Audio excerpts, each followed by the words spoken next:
बिस्मिल्लाहिर्रहमानिर्रहीम। मैं हूं मलिक मोहम्मद अली, प्रोग्राम बात से बात मलिक मोहम्मद अली के साथ। बानी तहरीक इंसाफ की हमशीरा अलीमा खान ने बानी तहरीक इंसाफ के मुताल्लिक एक बड़ा बयान दिया है और यह बयान उन्होंने बड़ी दुखी दिल के साथ दिया है। इसके साथ साथ तहरीक इंसाफ के रहनुमा शेर अफजल मुरब्बत जो 22 अगस्त के जलसा के हवाले से जिम्मेदारियां अदा कर रहे थे, अब 8 सितंबर के जलसे में 8 रुकनी कोऑर्डिनेशन कमेटी का उन्हें हिस्सा नहीं बनाया गया। आज के इस प्रोग्राम में हम इन दोनों बातों की तफसील से आपको आगाह करेंगे। और प्यारे दोस्तों, जिन दोस्तों ने अभी तक हमारे चैनल को सब्सक्राइब नहीं किया, बराए मेहरबानी वो हमारे चैनल को सब्सक्राइब भी करें, लाइक भी करें और शेयर करें।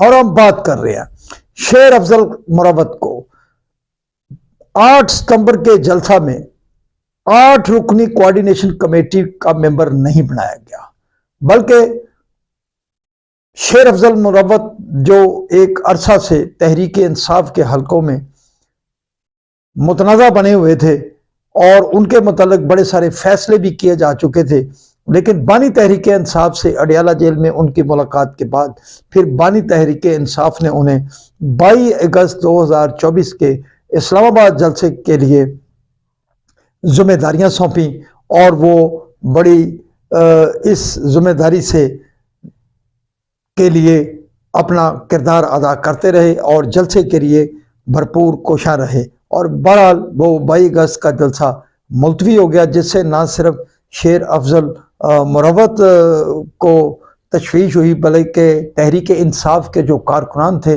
उनके दरमियान भी बड़ी तशवीश की लहर दौड़ी। और इस बारे भी तरह तरह के बयान न सिर्फ पार्टी से आते रहे, बल्कि जो उनके सियासी मुखालफिन थे वो भी अपनी अलग अलग स्टेटमेंट्स इस जलसा के मुलतवी होने के बारे में कहते रहे। अब 8 सितंबर को जलसे के हवाले से जो कोऑर्डिनेशन कमेटी बनाई गई है, उसमें एक बार फिर शेर अफजल मुरब्बत का नाम शामिल नहीं है, बल्कि यूँ कह लें कि शेर अफजल मुरब्बत को जलसा के इनेकाद के हवाले से जो कोऑर्डिनेशन कमेटी थी उससे बाहर निकाल दिया गया। अब शेर अफजल मुरब्बत इस इक़दाम के बाद बहुत मायूस नज़र आ रहे हैं, बल्कि उन्होंने तो इस 8 सितंबर के जलसे के हवाले से भी अपने बड़े सारे खदशात का इजहार किया है। बल्कि शेर अफजल मुरब्बत का कहना है कि उनके अपने कबीले के बड़ी सारी तादाद इस्लामाबाद और गिरदनुमा में रहती है और वो बजाते खुद 7-8 हज़ार बंदे अपने तौर पर इकट्ठे करके अपने घर से लेकर चलते थे। बहरहाल उन्होंने कहा कि अब उन्हें तो इस हवाले से जिम्मेदारियां नहीं सौंपी गई, बल्कि कोऑर्डिनेशन कमेटी में शामिल ही नहीं किया गया, बल्कि उन्होंने 8 सितंबर के जलसे के हवाले से भी बड़ी मायूसी का इजहार किया है।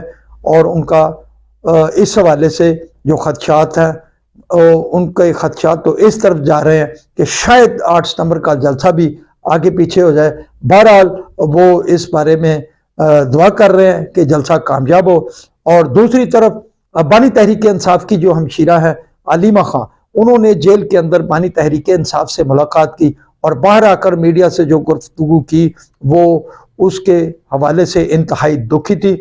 उनका खदशा है, अलीमा खान का कहना था कि उन्हें महसूस हो रहा है कि कहीं 190 मिलियन पाउंड का जो केस है उसमें बानी तहरीक इंसाफ को सज़ा ना सुना दी जाए।